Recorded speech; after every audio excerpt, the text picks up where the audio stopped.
Hi, David. Hi, Rosabelle. How are you doing? I'm doing good. How are you doing? I'm good. It's hot. I've got my air conditioning turned up to its maximum power, and it's still hot. It's summertime for you, isn't it? Do you know what Chipotle is? As in the pepper or as in the restaurant? The restaurant in this instance. I'm familiar with it. I'm not sure if I've ever been to it. Tell me some things that are in your head about Chipotle. Chipotle. Are they a Mexican fast food chain? Correct. Thank you. Um, that's about it. That's all I know.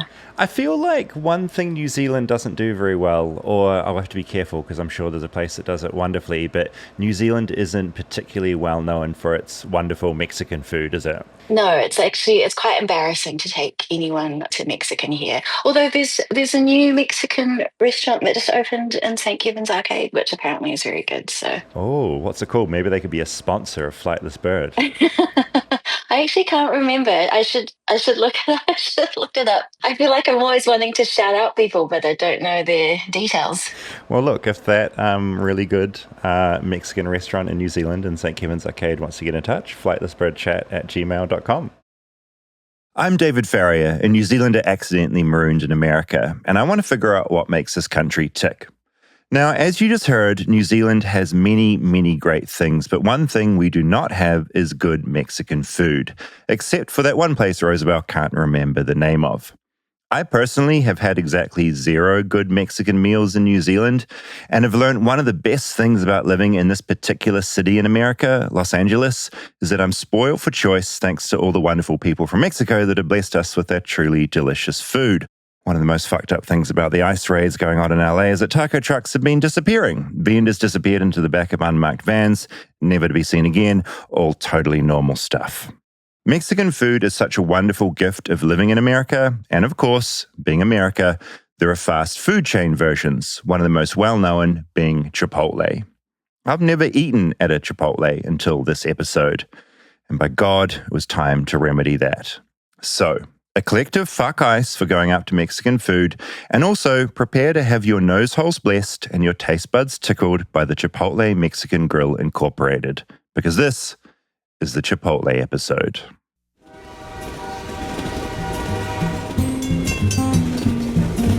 Flightless, flightless, flightless bird touchdown in America. I'm a flightless bird touchdown in America. Rob, how are you doing? Good. I think you already said something controversial in your intro. What did I say? You called Chipotle fast food. Uh-oh. Okay. I mean, that was my first thing I this wanted is interesting to talk about. So in my mind, as someone that doesn't, and it's strange, I don't know why I haven't been there till we went there, but in my mind, it was like you had McDonald's, Burger King, Subway, Chipotle. It's all in that kind of area as opposed to whatever the other tier of, what's next in my mind? Cheesecake Factory, Well, those are P.F. restaurants. Chang's. That's more of a restaurant thing. I do know Chipotle considers itself fast casual because I looked this up before we recorded today because I also think of it as fast food. Yeah. But they I think have made a point to call themselves fast casual because they offer a broader menu, fresher, higher quality ingredients. They encourage dining in, but Taco Bell has a massive menu. They've got dining in. What was that term? Fast casual. Fast casual. Because I guess fast food does have that cursed thing where like you think this is like the lowest common denominator. Yeah, they're popping it in a microwave. Yeah, it's super affordable. It's also not going to be great for me. And I probably shouldn't eat too much of it, kind of thing. So it probably is okay that they're trying to distance themselves I think it's from fair. that label. Yeah, I think it's completely fair. I mean, I feel like I dragged you along to Subway, being like, we must do a Subway episode. You weren't all that happy about that. Whereas with Chipotle, you were much more like, Dave, we need to go to Chipotle. I don't call you Dave, but I think you only call yourself Dave in third person. It's kind of a weird, that is weird thing you've got going. If you want to annoy me, you call me Davey, which is a cursed thing that makes me shudder every time. But it's sweet. Well, I shouldn't say this out loud. because that's my own curse. Of course, it's just going to encourage you to do it. I mean, I know you don't like it. But yeah, Chipotle holds a special spot for me. Yeah. I'm normally not a fast food, fast casual. Oh, if there's one thing type. I know about you, it's that you do not thrive on the idea of that type of food. When we've been on road trips or on tour, my main way of trying to abuse you is saying like, let's go to McDonald's or something, or let's go to Burger King. And your face is just, oh, Christ. Well, Like, I shut up. normally, if I'm going to eat out, I'd rather just go eat somewhere local, whether it's better or not. Like if I'm in another city and I have the option to go eat somewhere that I've been or somewhere I haven't, or that I can't get, that's not a chain. I think it's more the chain versus non-chain. It's funny, isn't it? bias. Because I feel like I agree with you in theory. I think it's so much better to go to like a local mom and pop or something you haven't tried before. Whereas weirdly, in my brain, and I don't know why this is, I mean, the reason that people like chains, right, is that they know it's going to be like consistent, like the same slop wherever they go. Right. And Yeah. weirdly, I buy into that. It's like I find comfort in horrific places like Starbucks, and I'm doing a Dunkin' thing right now, because there's something about that genericness that I find weirdly charming in a way. Well, I also don't just point at something and decide to go there. I thought that's how you did things. If I'm in a city, I'll spend time doing a little bit of research before I eat anywhere. Actually, I'm going to quiz you on this because it's something I'm very bad at in new cities. If you're going to go to a new city and you've never been there and you want to look at like what is around you that might be good, is there a certain site or Reddit or place you go to look, or do you like combine, or is it like friends telling you what to do before you go? It's a little bit of everything. I've got like a couple chef friends that I know have spent time in different cities. Oh, I mean, that's the dream thing to tap into. That's like ideal number one. Yeah, I mean, that's an amazing fix. I would like to start. Then I'll go to just like people I know in the city. I will also look at James Beard nominees and winners. What is in a that? city. Is that it's like a culinary award. Okay. And same with Michelin. Uh-huh. But both Good of year, those bud. end up being Respect. pricier, so that's not necessarily like where I'm finding lunch options. Totally. Yeah. I'll trust Yelp and Google Yelp is still good? to a degree. I take it with a grain of salt. Well, there's always the one person that had a terrible experience with a particular staff member, or they're just a psychopath and they just leave one Which for I'll everything. read the review and be like, all right, the bad reviews here are because of this. I can get past food taking a little longer if it needs to, or a bitchy server. I saw an amazing meme the other day of a woman at a restaurant, and she'd gotten a terrible Yelp review, and she printed it on her shirt. And it's just a list of insults about her, clearly from someone who's deranged. But I thought that was a chef's kiss moment. I do like restaurants that will, well, I am torn. I like restaurants that will call people out or lean into them. But then some of them feel a little like passive aggressive, and Yeah, 100%. sometimes they deserve it. Because of course there is the culture of, the reply from the establishment Yeah. to that terrible feedback. Because there's like Kitchen Nightmare episodes where there's like unhinged owners that like are wrong Yes. in this instance and fighting with people that disagree with them. Yeah, which is entertaining, but a terrible look. Yes. And I think if a restaurant is down that, but there's like Ozzy's Pizza here. They'll sometimes post bad reviews when they know that it's things that aren't necessarily true. Or Is just that Aussies as in Australian or? no, OZZY. They're New Haven style pizza. Okay, I hear you. Aussie is like shorthand for Australian. Yeah, where I'm that's from, spelled so. differently.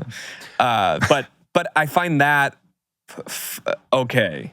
Yeah, there's levels of it. He'll post like, this pizza tastes like cardboard and there's not enough Yeah. sauce.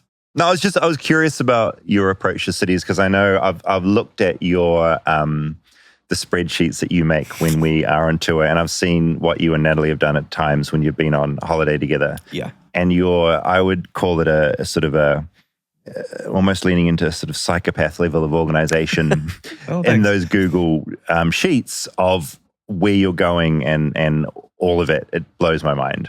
Yeah. So, combo of personal recommendation from people and research. Should we air a little bit of audio we recorded at my very first outing to Chipotle? Yeah. And then I believe you have one of your iconic educational presentations to share with me. Just a little history on Chipotle. Yes. So the first location opened up in Denver. We love Denver. We've been to Denver. Great live crowd for our show in Denver. Love them. Yeah, it was on East Evans Avenue. It used to be a Dolly Madison ice cream shop. Okay. And it became the first Chipotle, where the founder and CEO, apparently he would prepare and serve customers out of this. So like shop. it started as like a very personable thing. It's funny like thinking how these giant chains start, and they do start as one place, but like the owner cooking the food and passing it out. And then someone comes in with a bunch of money and Massive says, hey, amounts let's of money. scale this and make some more money from And this. America is so, I mean, it is the best at franchising and scaling. Like, it's insane to me, Yeah, like I mean, what that was America does. The Cheesecake Factory story that we learned too. Yeah, is the same. totally. Yeah, it's so easy to forget that. And then in New Zealand, suddenly driving around, actually, do we have a Chipotle? I'm just going to check this. Do we have a Chipotle in New Zealand? I'm pretty sure we don't, but I've been away for a little while and I want to make sure they haven't opened up like 50 restaurants there. No, we have a...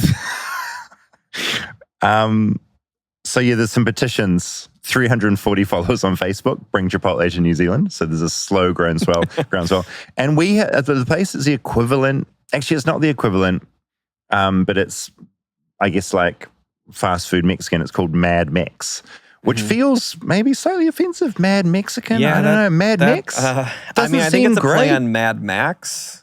Maybe it is, yeah. Have you heard of it before? No, I haven't. No, Mad Mix. Yeah, I don't know about that. But that's our equivalent. It's the same as Kid Row in LA, where kids learn Oh, music. really? But it's a play on Skid Row. Of course, which is a bit like... Sometimes have a little bit of a... Yeah, I don't know if we should be like, tearing into that particular part of LA. Calvin goes there. Oh, what's he learning? He's learning synthesizer and singing and drums sometimes, but they also do like a bunch of kids in Vinny's class. They have like bands. So it's like School of Rock style. Yeah, where it's like 4 or 5 3-year-olds learning instruments, and then they put on concerts. This is possibly either the cutest thing I've ever heard or like the most diabolical like sound thing that you have to witness as a parent. Yeah, I haven't gone to one of the concerts because I imagine it's not great. Ridiculous. I love that they're doing it though. Yeah. What do both your kids gravitate towards? Is it like an instrument that they're like, we love singing or we love the drums or... Vinny has really started getting into singing lately. Oh, that's adorable. I've recently just made a playlist with all of their songs. So now they're constantly... Vinny has like very specific songs he wants to sing along to. Calvin's a little shyer when it comes to singing. Interesting. Singing takes courage. It does. They'll want to just drive around the neighborhood and listen to music and sing along. That's pretty great. When we park, they can get unbuckled in the back seat and just start like dancing around. This is so freaking cute. Okay, Chipotle. All right, yeah, let's go to Chipotle. Rob, where are we right now? We're at Chipotle. The day is roasting. It feels almost like the worst day to eat. It's like a very warm, big meal, but we're bold and we're doing it. Yeah, I wouldn't say this is the weather I would have picked to be eating Chipotle. I did observe the sign. We're in a very small parking lot. There is a sign that reads... Our burritos are huge. Our parking area is small. I like that. I like a sense of humor as you walk into an establishment like this. Chipotle's got a good sense of humor. So I actually don't know, like, are you a Chipotle supporter, a cynic? Where do you sit?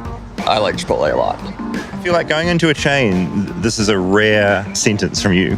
Yeah, I think it's one of the only kind of fast food chains that I get behind. Oh God, this is fascinating. Okay. All right, we're entering much cooler in here, air conditioned, and a fairly clean, beautiful environment. It smells great in here too. Smells great.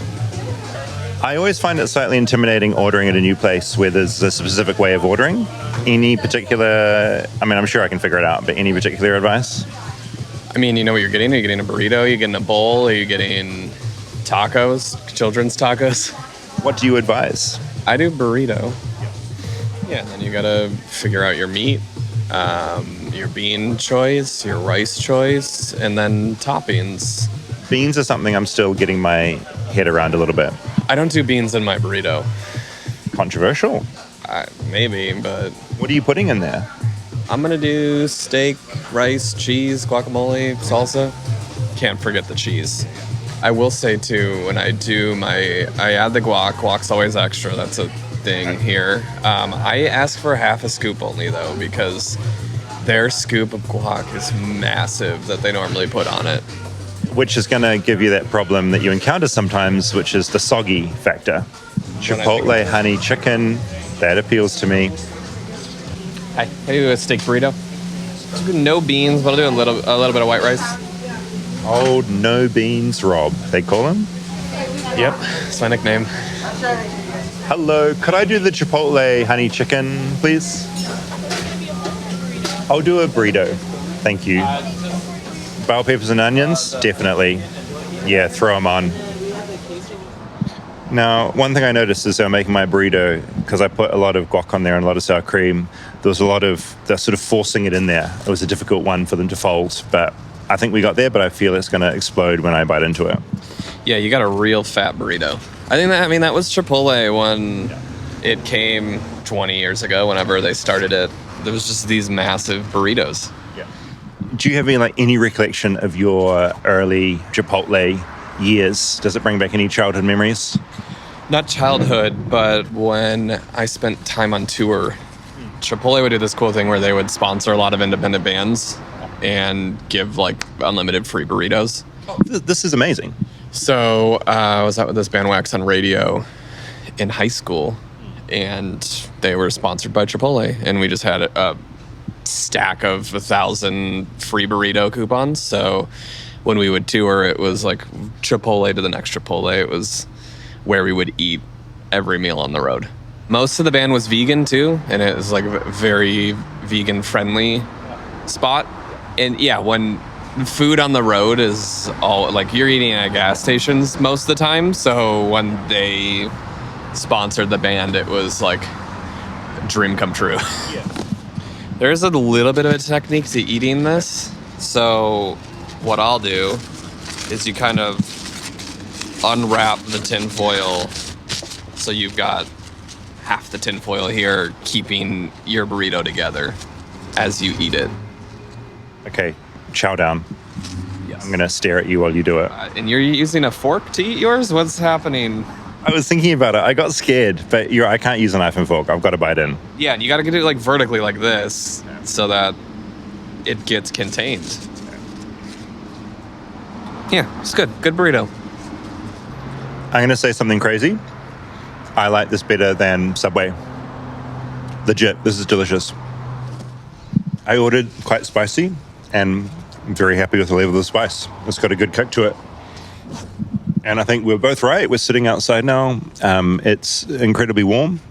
We are now incredibly full, and I would say we're both going to be wrecked for the rest of the day. But we've done this to ourselves. We've done it to ourselves. Yeah, I will say I will crave Chipotle. Not too often, but every once in a while. Then I go get it and eat it, and then I kind of feel terrible after every time. It's a sign of a good meal. Not a ringing endorsement, but I think we're going to be honest here. There was a South Park on Chipotle. Do you know of this? Not at all, no. And I think the sign of if you had Chipotle was either blood or shit streaks in your underwear. Yeah, beautiful thought to come out on there. It reminds me of there's a scene in The New Naked Gun where Lisa Nielsen is driving around town just shoveling I think tacos and burritos back, and it's just his cop cam on over his day, and he's just out making himself sick by just eating too many, getting the shits, and then ordering again. More funny when you're watching the movie than me explaining the scene. Yeah, but it was good. I will say, when I was doing research for this episode, and just thinking about Chipotle does make me want to eat it. Yeah, right now, it's as we record this, it's heading towards lunch. Is a part of you thinking, Yes. I think, like I said, when we went there, I always regret it quite a bit once I finish. Also, after that, we ate last week, I went home and I slept. Yeah. Like a little child. I lay down in my bed and I went to sleep. Like, it absolutely wrecks you. And it's big. And one thing about it is it's solid. Like, when you pick that thing up, there's no air in there. It's like between like the beans, the rice, the meat and everything. It's just... It's really packed in there. It's packed. It's good, though. I wonder if you just eat like half a burrito, if you'd That's feel the way any to do better. it. Yeah. I like to think you would if you like literally ate half. But the thing is, when it's in front of you, I tend to just be greedy and eat the whole thing. Be hard to hold back. Yeah. All right. Well, so I put together a little bit of a presentation. It's not like you. For this. So I like there was being more, educated. Yeah, I know so there's nothing. more than just us going to Chipotle and eating. Oh, yeah. We a want to add burrito. value to this pod. We're not just there to like use our dollar to go like eat and pay it back to you. We've got more. Exactly. We like to eat. You're so happy with yourself. So happy with yourself. Really good, Rob. Your Photoshop skills show no end. All right. So just starting off, there always was this relationship between McDonald's and Chipotle that I remember hearing about. Okay. A lot of people early on were like very anti-Chipotle because of the tie to McDonald's. Right. I had no idea there was a tie at all. This is new information to me. But I wanted to look into that. So in 1998, McDonald's invested in Chipotle when there was only 16 locations and became its largest investor and then helped them scale. Huh. And they ended up with over 500 locations by 2006 with the help of McDonald's. Right. McDonald's swept in and did their thing. Yes. But then in October of 2006, McDonald's fully divested in Chipotle because of strategic differences. Right. So from their perspective, it wasn't like sensible to keep pouring their money into this it other was chain. Chipotle wanted to stay true to their mission of sustainably sourcing fresh food, which McDonald's was more cost-driven. So I think this gets a little bit back to the fast food versus fast casual totally. thing that we talked about earlier. Yeah, so Chipotle was like, we want out of the situation. We're going to like go on our own route. Yeah, they saw the like at scale having fresh ingredients is harder to keep. Yeah, there's a downside to being in bed with McDonald's and upscaling to an insane degree. So because of that, I want to talk about sustainability. Oh, hello. Do you know about sustainability? I've heard the word. Okay. I hear it's a good thing. So sustainability within a food system, it's a food system that delivers food security in such a way that the economic, social, and environmental basis to generate food security and nutrition for future generations is not compromised. I officially feel like I'm back at school, and I appreciate this because I could have actually not given you that definition. So it's actually genuinely quite useful. Okay. Well, so it mostly just promoting safe, nutritious, and healthy food that has a low environmental impact. That's the goal of it, which I think they do through agricultural practices, the distribution system. So when you're talking about chains that are actually having to deliver to 500 locations, the actual food that they're offering people from a nutritional standpoint, and then I think food waste within all of that. Yeah, like when right. we went to Chipotle, they had the million different... It always gives me a lot of anxiety when I go to that garbage bin. Yeah, no, there were 3 bins, and I always, when there's more than 2 bins, instant confusion in my mind because I'm like, okay, recycling and non-recycling. You introduce a 3rd bin, which is what was at Chipotle, and it's the thing. They have pictures, and I feel like some of them overlap. So like some things could fit in one in my mind. Yeah. But yeah, so why does sustainability matter? It's good for environmental protection from a climate impact standpoint. Yeah, the world is on fire right now. Food production accounts for 1/3 of global greenhouse gas emissions. So livestock and fertilizer use and the deforestation of land in order to raise these animals. So sustainable farming reduces all of that in order to hopefully slow climate change, and then water usage and things like that they're using within it, and soil health. They try to use regenerative farming and composting and making it so that soil is not ruined for future use. I can kind of, as you talk about this, I can kind of see how No shade to McDonald's, but also shade to McDonald's. I imagine these things weren't high on McDonald's list of priorities when it came to like, let's open up 50 new restaurants this year.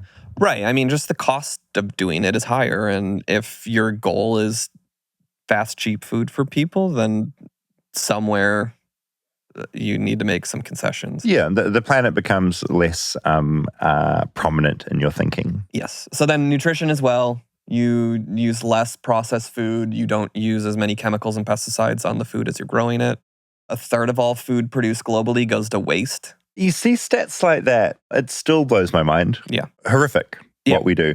I like to think I'm trying to live without leaving that much waste on the planet, but I drive a car. I live alone. It's just me. Mhm. Occasionally I'll have friends come over. When I like empty my trash, it's insane. Like just the amount of packaging and shit that you accumulate. And especially like in the kitchen from preparing food for one person, insane. And so suddenly like a third going to waste feels like, yeah, it is about that much and it's horrible. Yeah. It's easy to be wasteful. So easy. So sustainable systems are there to help prioritize better distribution, educating people on what they can do with it, how they can be less wasteful. But at the end of the day, so sustainability is about creating a food system that nourishes people without exhausting the planet or exploiting people that are producing the food, with the goal of not depleting the natural resources of the earth. Yeah, let's leave a planet standing at the end of this. Still knowing that we need to feed our populations. All right, so then let's get to Chipotle. Yes, please. Hello. I was a little reluctant to do too much of this because I don't want this just to feel like a big ad for Chipotle. Like a big commercial. What was the episode I did where it sounded halfway through the episode? Olive Garden. Olive Garden. I was like, exactly am I accidentally doing like an unsponsored ad for this fucking place, you know? But like I said, when we went to Chipotle, like I had a fond spot for Chipotle. Like they were sponsoring independent bands and giving them burritos on the road to help them tour. They were great to you. They did this festival, which I'll get to, but I remember in like 2011 in Chicago, where it was the Cultivate Festival, where they were educating a lot of people on just sustainability and then how they did it. They had brought in this James Beard chef, Nate Appleman, at that time. They brought him in to like revamp the menu and do research and development on the food there.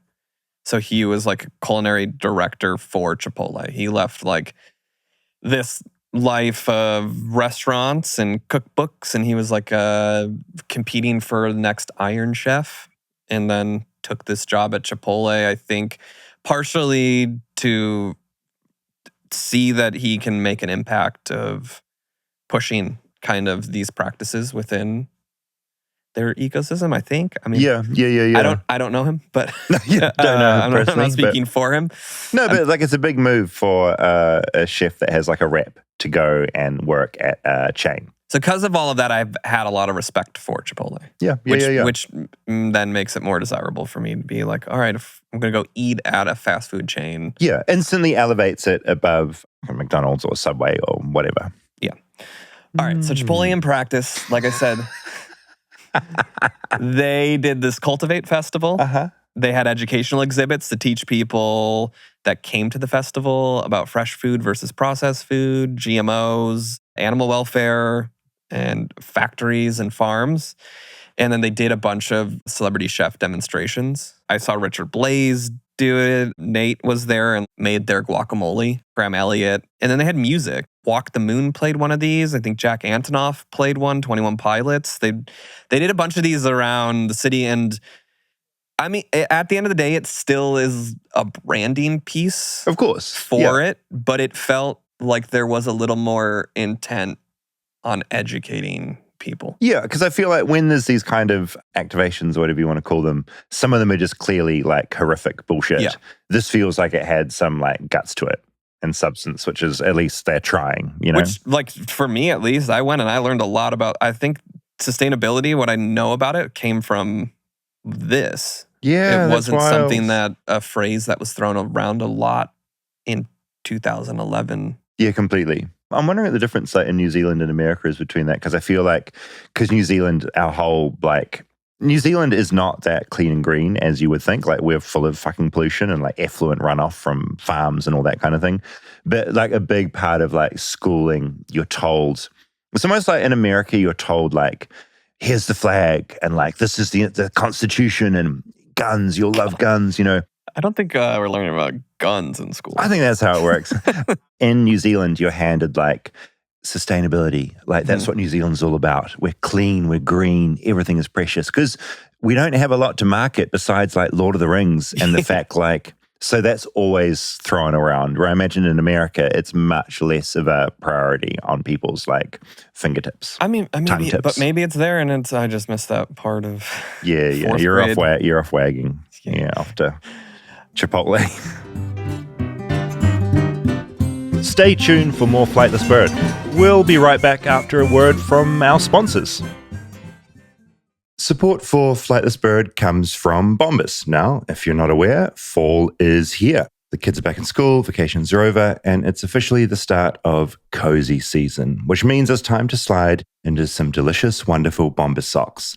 You're aware of Bombas by now. They're the most comfortable socks you can get. They've also got slippers, tees, and underwear out there as well, made from premium materials that actually make sense for this time of the year. What I love about Bombas is they have merino wool that keeps you warm when it's chilly but cool when it's hot. And their cotton's softer, stronger, and more breathable than regular cotton. And even rag wool, the thick, durable, classic cozy sock you'll want all fall. The best part of this whole thing as well, for every item that you buy, Bombas donates one to someone experiencing homelessness. Over 150 million items have been donated thanks to customers like you. And with their happiness guarantee, if you're not 100% into what you've got, whether it's socks or slides or underwear or whatever, they'll make it right. No risk, all reward. Plus, they're available through international shopping to over 200 countries. I've talked a lot about the socks that I love from Bombas, including their limited edition Very Hungry Caterpillar sock. Look, if there's one sock you need, it's that one. I also like their socks a lot for when I run because they are so breathable. So head over to bombas.com/bird and use code BIRD for 20% off your first purchase. That's bombas.com/bird, code BIRD at checkout.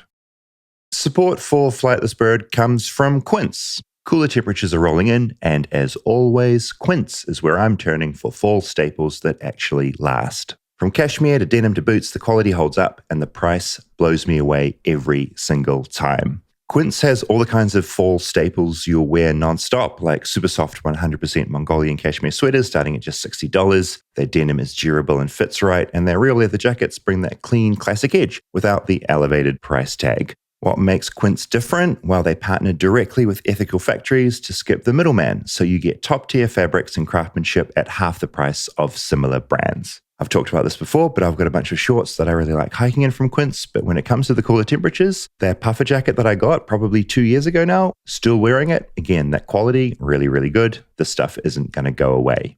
I'd also note that Quince has become a really good go-to across the board. You can get bedding from there. I just got some fresh sheets, also a bunch of cookware and travel accessories. So yeah, check that out too. So keep it classic and cool this fall with long-lasting staples from Quince. Go to quince.com/bird for free shipping on your order and 365-day returns. That's QUINCE.com/bird. Free shipping and 365-day returns. Quince.com/bird.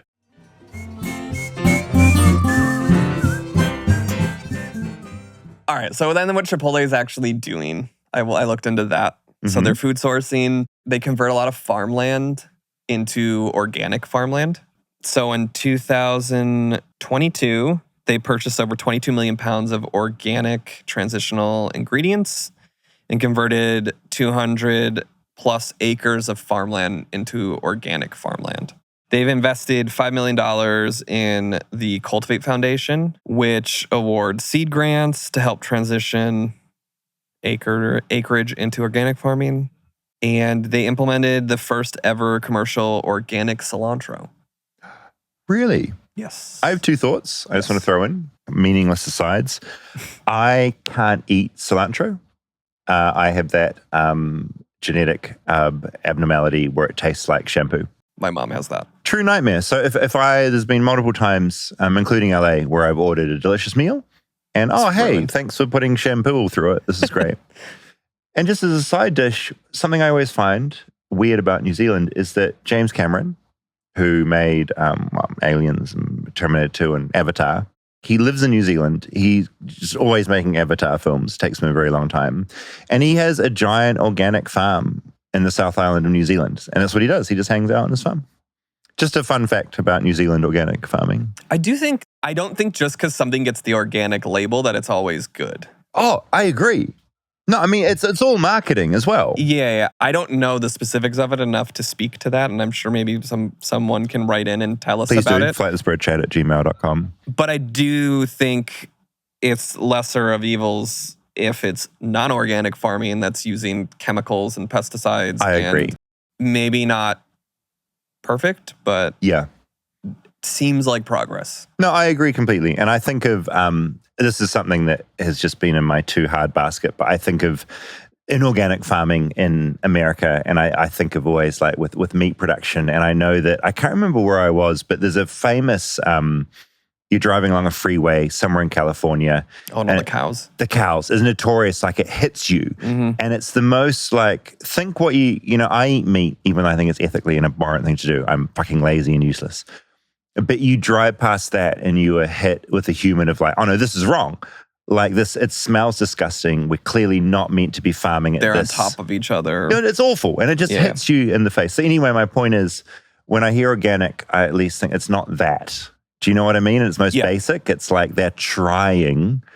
And I think there's that type of farming in America and on other parts of the world where it's just so artificial. Well, it's just about scale too. It's and scale. The cost. animals aren't eating real food. Like, no, nothing is real in that process. Like, it's all just like animals eating fucking probably like chewed up other animals, and then we eat them. It's all just horrific. Well, yeah. So I just wanted to call out that I do acknowledge that organic doesn't necessarily mean it's the perfect practice. Totally. But I do think it's headed in the right direction if they're making a conscious effort to go towards that. So then So I'm rambling now, but I've been toying about doing an eggs part 2 episode, because whenever you go into a grocery store here, there's like the way eggs are marketed at you. It's like you got a generic box, it's brown usually. Mm-hmm. So the way they win you over is the wording on the carton: free range, organic.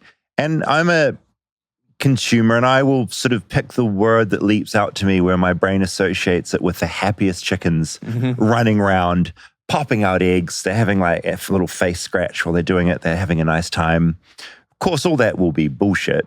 And I feel like it's all fucking marketing. Which is like, I understand that some of this is just marketing for Chipotle as well. Totally.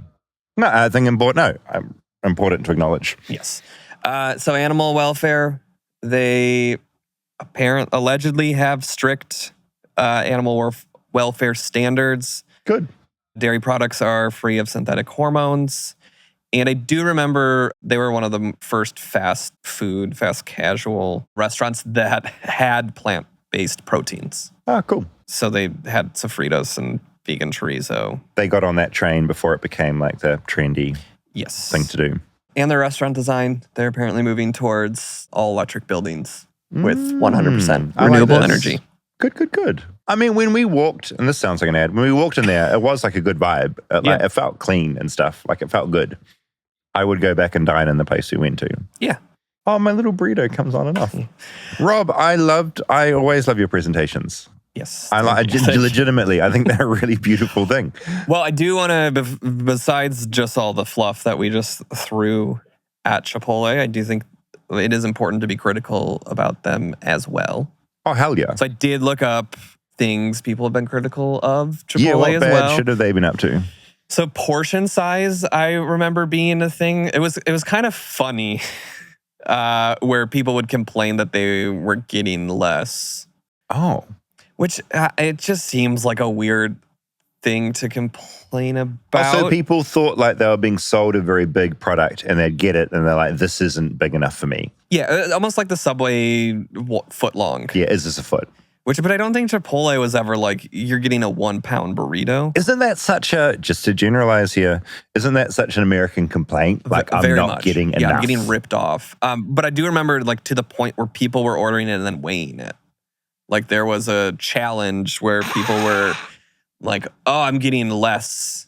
Which to me, I chalk up more to like, you've got 3,700 locations, over 3,700 locations. There's also going to be inconsistencies Yeah, between each place, right? It's how they're rolling it. It's how you're ordering it. Yeah, it's the staff. It's the stoner that was making your burrito that day. Maybe put less in or more, or And it's also like, are you a no beans Rob and you're not putting heavy beans in there and you're putting like salad in, or are you like a pro beans Dave and you're loading it with heavy beans? exactly. And it's going your to weigh burrito more. was twice the size. Oh, as what? No, mine. it was. There was a thing where I think this was TikTok or somewhere where people would order Chipotle on like Postmates, and they wanted to see based on the gender of the person ordering if the claim was that men were getting more and women would be served less. That is a very funny concept. Yeah. And was the trend like females are getting served like smaller portions? Yes. Because Tiffany versus Matt ordering the same burrito, the person making it was going to put more in. That is a very funny thing to be like putting your energy into. Also, one of those, Rosabelle is a huge TikTok user. And I don't use TikTok. I watch it if people send me things. Yeah, I don't use it either. Can you still watch it when people send you it though? Most of the time, I get sent a TikTok link and then it tries to make me download it, and I just you got to have the app.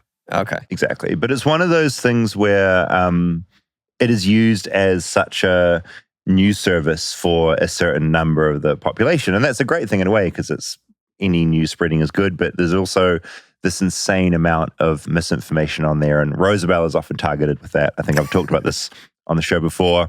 She sent me she was amazed. She goes, "Have you seen the frog?" And I said, "Rosabelle, what are you talking about?" And she sent me a frog that was like the size of like a small dog. And it had a guy like patting this frog. And I said, "Rosabelle, that's definitely not real." But she's like, "It's real." And I feel like TikTok is riddled with so much fun stuff like that. It was like, I want to know the result of like the test with Chipotle and genders, but we'll probably never know. I also feel like it was done more in jest than it was like, let's get Chipotle for being misogynistically underserving females.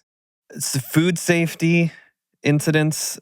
AP News reported over 1,100 people were sickened due to incidents such as E. coli, norovirus, and salmonella. It's not great. Which I do remember a couple times there being like, don't eat the cilantro at Chipotle. Cilantro, stay away. There's a cilantro recall. Interesting. People were getting E. coli. Maybe my genetic defect about hating cilantro is actually like a genetic, not a defect. Yeah, evolutionary. I'm evolved. I'm more evolved because I'm not catching horrific diseases from Chipotle's cilantro. And then union challenges. I read this too. They're deeply not into staff unionizing. They're like very not into that. I feel like a lot of big corporations, Starbucks. There's always going to be completely union busting. But I do know my sister-in-law worked at Chipotle, and I think they're fairly good to their employees. Like they offered her tuition assistance to go to school. Great. They have health coverage. So they could be doing worse. Yeah, totally.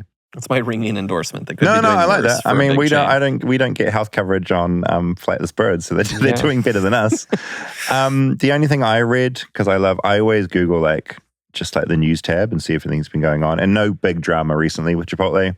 In regards to like size and calories, there was a lawsuit in 2016. 3 men filed a class action alleging that a burrito was listed as containing only 300 calories when in fact it contained more. They were seeking unspecified damages for an injunction against the company to prevent it from posting what it calls misleading information. I read that one too, but it felt like someone trying to just full of shit. Get some money. Yeah. That was like the person who sued McDonald's for the hot coffee thing. For the hot coffee, completely. Which for the record, that was an example of McDonald's not being assholes for once. Yeah, which I do get like transparency on calories. If people are watching calories is great. Totally. Not against that. The only other thing I saw back in 2020, Chipotle reached a $2 million settlement to resolve child labor violations, which isn't a great thing. There were penalties of $1.37 million in restitution for an estimated 13,253 child labor violations. quite a few. Does it say what they were? Is it like they let a 15-year-old work at the restaurant? Okay, let's have a little look. So it was either state wage and hours being worked in 50 corporate-owned locations in Massachusetts. So it was around, hours and the wages. Okay, so it wasn't they had They didn't have 6-year-olds 10-year-olds. peeling cilantro until their thumbs were bleeding? No, I wish it was. I don't wish. I mean, no, it was always. You wish it was I that. wish it was something that dramatic. Okay. So yeah, Chipotle, all I'll say, I will go back. I liked it. I liked my Chipotle. I will say I don't try to eat it often. I think if you ate it often, it would probably be not great for you.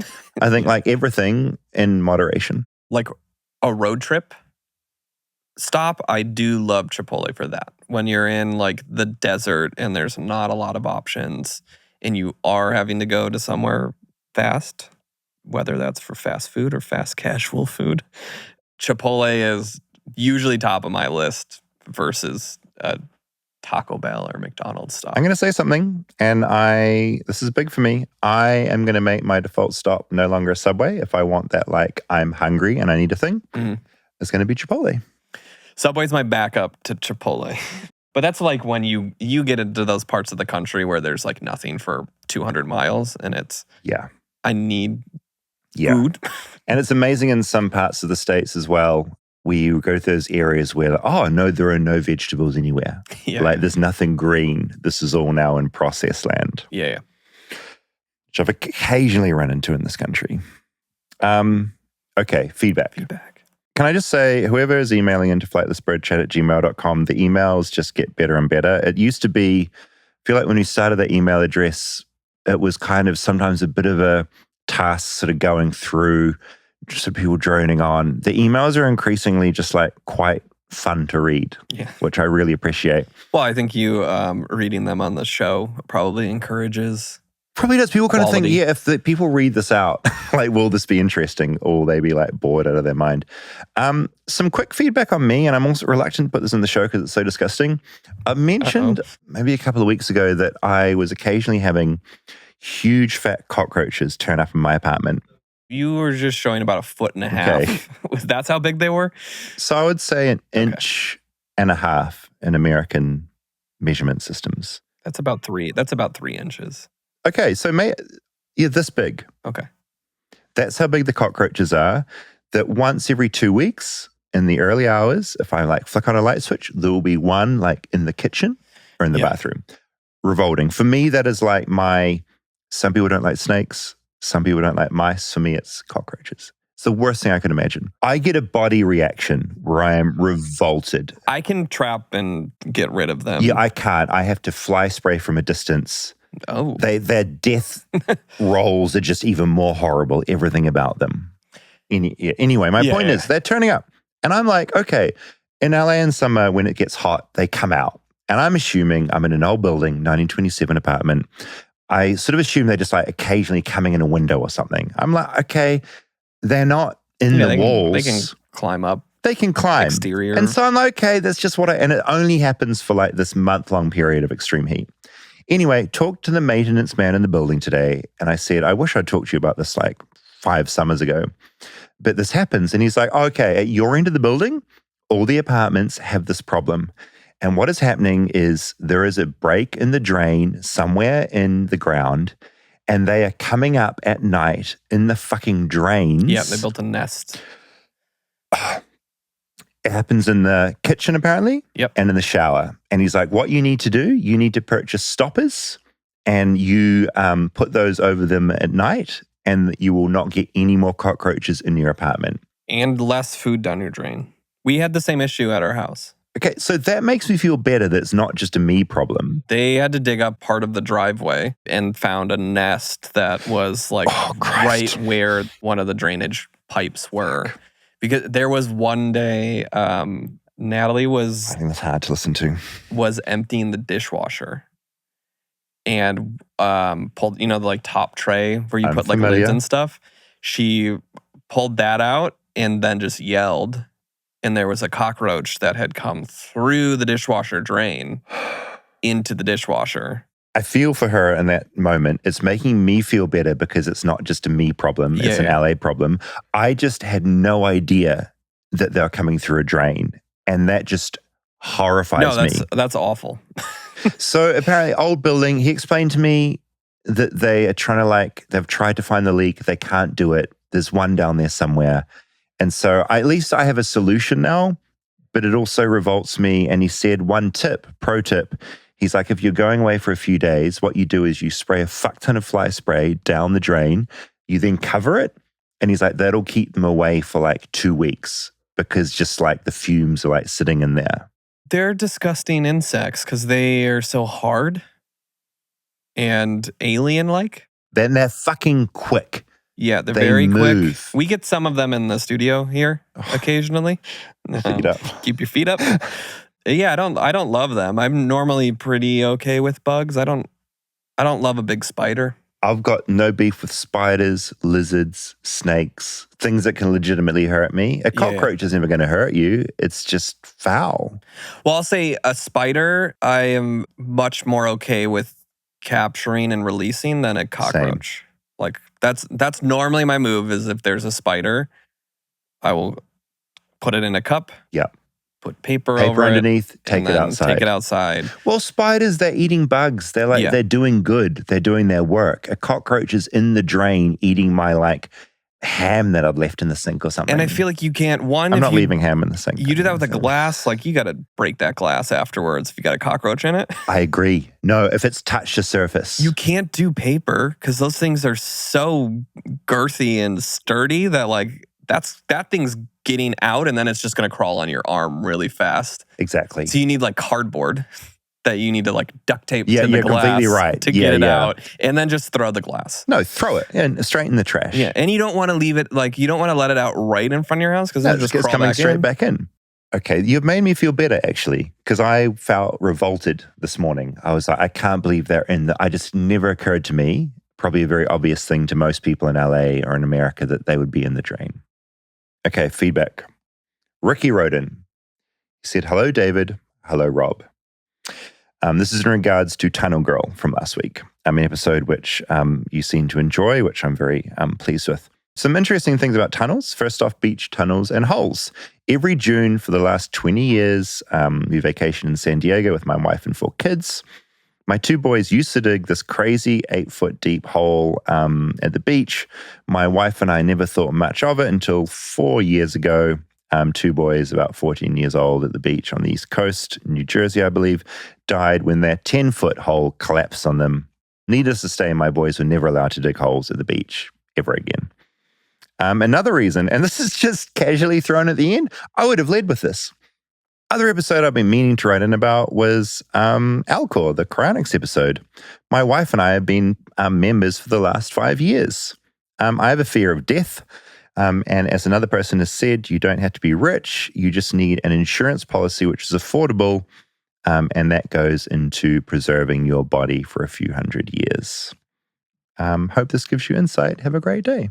I like the idea of just someone casually being a member. Yeah. Is it like Scientology? Where they're just among us? Yeah, and everyone. We don't know. And I think if you it could probably ask, is. Hey, are you signed up? Yeah, and people probably body? don't bring it up because they know the default will be probably being mocked. So they just quietly get in amongst it. So yeah, thanks for that, Ricky. Jessica wrote in, I was hoping you'd do an episode about baby Jessica. Have you heard of baby Jessica? What's baby Jessica? Not a light-hearted story, but a good ending. So Jessica, and I guess you thought about this after our Tunnel Girl episode. Well, are you going to ruin this episode on baby Jessica? Nah, it's fine. It'll be good. So baby Jessica was a baby that was trapped in a well. It was a huge story when I was growing up. And she said, no, I'm not that baby. Her name is Jessica. The story happened in 86. Jessica McClure Morales fell into a well in her aunt's backyard in Midland, Texas, when she was 18 months old. Terrifying. Yeah. So over the next 58 hours, rescuers worked to free her from the 8-inch well casting 22 feet below ground. And Kayla's tunnel was 30 feet. So it's deep. Yeah. Story garnered worldwide attention. There were documentaries about it. Firemen and police called in, and they drilled a parallel shaft to the well. So they didn't go down the well. They built a whole different tunnel next to where she was lodged, and then a cross tunnel in to rescue her into the well. They tried using jackhammers, but the rock was too crazy. So a mining engineer came in with some other gear, and they managed to get into the well. 45 hours after she fell into the well, the cross tunnel was complete, and rescuers could hear Jessica singing Winnie the Pooh. What a baller kid, just like singing to themselves down there. So there was worries that she was going to have to have like a whole foot amputated. She was pinned with her leg above her forehead, so she was just in a horrible position as well. I think she lost a toe in there, had to be amputated. She's fine. She's writing us this email. By the way, if Jessica, the baby, is listening to this, flightlessbirdchat@gmail.com. Yeah, we'll do an episode of We Can Get Jessica. You've got 10 episodes dedicated to you. Ronald Reagan at the time said everyone in America became godmothers and godfathers of Jessica while this was going on. He appointed everyone godparents? Yeah, we all officially. Presidentially appointed godparents. She has apparently no firsthand memory of the events. But maybe if she comes on Flightless Bird, we can get a hypnotist in and can sort of like go back into her memory and get her memories as an 18-month-old. I just couldn't think of anything more awful than like an infant down a well. No, that's terrible. Also, because you can't communicate to them. Like you can't say like, if it's a 10-year-old, you can be like, hey man, we're working on it. We're coming. We'll drop some food down to you. Here's a power bar. Yeah. Here's a Nintendo fucking Nintendo Switch. Hold it, we'll plug the HDMI in. All the stuff that kids need to remain calm in this insane world. Mona wrote in about Coney 2012. I was 13 years old and living in a small town in just to the north of Sweden when Coney 2012 was a thing, and I was hooked. Talked about it nonstop. When my mum tried to question anything about it, I'd just get really mad at her. I bought the merch. I made mum buy it for me. Don't remember what happened to it. Anyway, I put this episode on as I was walking out of my first day at my master's program. Felt kind of cool and like I had my shit together. Saw what the episode was about and instantly felt humbled and brought back to a different time. Leave it to David to do that. That's what I'm here for. Strahan wrote in Hayden's preamble to Coney, he states that his naive belief in Coney 2012 was the most embarrassing thing he's ever done.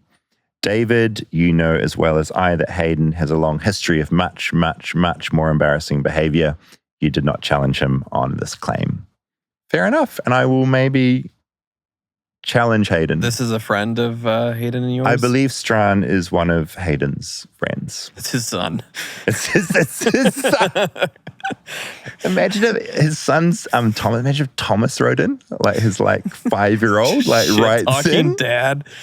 It's really good. Andrew wrote in again about Alcor, the cryonics company. Thanks for the episode, especially your openness and your ethical concerns. I've thought a lot about them myself over the years.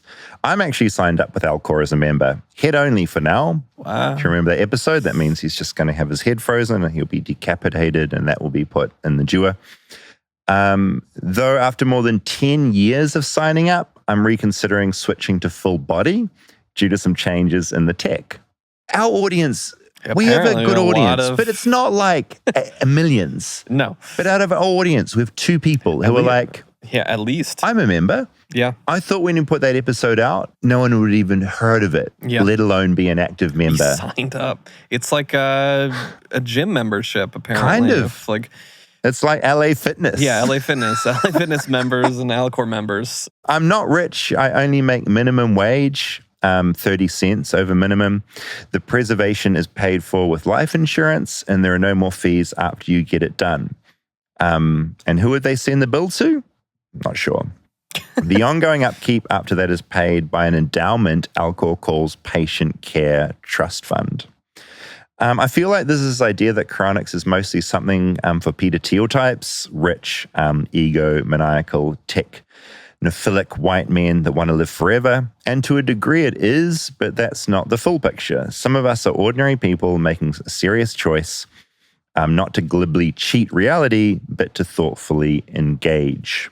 When you interview James Arrowwood, he said most cryonicists, I think that's a silly word, but it's what we're called, see resuscitation as a long shot. I don't. If the initial preservation is good, I think it all has a good chance of working. There are ethical and practical concerns, though, and I don't think those get enough attention. Anyway, thanks for covering it with sincere curiosity. I just wanted to offer a different side of who's really involved in it. After reading 2 bits of feedback now from people who signed up, I would just say I'm not endorsing Alcor in any way. I personally wouldn't sign up for the service. I just mainly find it fascinating that I did one of the most obscure things I could think of doing for this podcast. And 2 people are like, yeah, I'm signed up, head only. I think it more just speaks to like how common it is to be terrified of dying.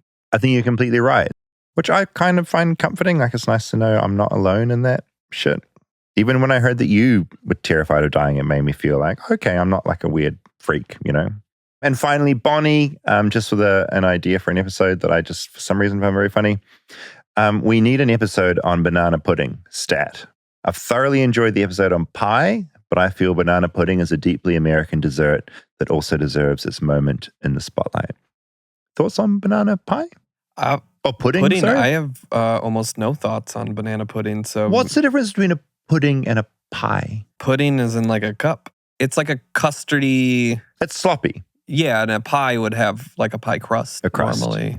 So banana pudding is just banana slops, kind of like sweet slops? Would you know like chocolate pudding? You know pudding at all? I don't know really what pudding is. It's like a Is it fudge. mousse? Is it like kind mousse? of moussey, yeah. Fudgy, moussey. Maybe we do an episode on pudding. Apparently we do need to do pudding. I mean, but then you've got like Jell-O. I know Jell-O. That's like jelly. Jelly, yeah. Yeah.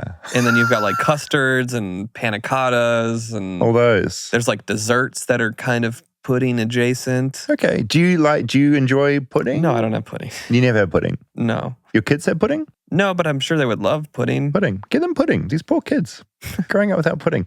Bonnie went on to say, my husband and I often make a banana pudding that we're quite obsessed with, and we're on a constant journey to find a restaurant or grocery store that can make a batch that rivals ours. We're yet to find it. Did she give the recipe? No, but she did say, if you and Rob find yourselves in the metro Atlanta area, let's go taste some banana pudding together. Well, if she wants to send this banana pudding recipe, we could make it. I feel like we can make that for the banana pudding episode. If I remember, I will reply to that email personally. If not, this is a test. If you're still listening to the podcast, can you get back to me again, flightlessbirdchat@gmail.com with your recipe? That would be great. If it's not proprietary and yeah, we won't share it. We'll secret. just keep it. We'll keep it secret. We will not read it out on air, but it would be a good way to test a banana pudding. Unless you want us to. Unless you want us to. As always, email in flightlessbirdchat@gmail.com. We do have a YouTube channel if you like watching us. Spotify has video as well. We're on all podcast platforms. Maybe you hate some of those platforms and it's like we want to listen somewhere else. We're everywhere. Everywhere. How do you find it? Google.com. That's a great way to find us. We have a website, flightlessbirdpod.com, which lists all the places. You go to the website, you click listen, then you click with like a list of buttons of where you can go. And don't expect David to ever link. I will never link to it directly. I think our listeners are smart enough that if they know the name of the show, which is Flightless Bird, I reckon they can find it. I will say from a podcast standpoint, usually that is because you don't know what platform they're listening to. Usually you don't need a link. Yeah. Whereas we can plug Webworm. Yes. David does Webworm. You want more stories? Yeah, I do. Yeah, webworm.co. Thank you, Rob. A link makes sense there. Only a little bit more than to the podcast. Only slightly more. Yeah, I probably have leaned too far in the other direction, sort of leaned to a disdain for sharing a very helpful link with people directly. Yeah. But my main point is, wherever you listen, thank you for listening. We crept up the charts last week, which felt good. It helps us so much if you say it as a joke, but it's kind of not like and subscribe and leave a review, because that feeds it out in this magical way to other people. So thank you if you've done that before. And if you like an episode, tell your friends. Yeah, share it on social and tell people, because word of mouth is always our best friend in the world. And you know what it's like. If a friend tells me you must listen to this thing, I'll probably listen to it. So that would be great. Exactly. And we got some fun ones coming up. We do have some really fun ones coming up that we're quite excited on. We've been working on them for a while. And yeah, I feel I really like making the show. So thank you for listening. And we'll see you next week.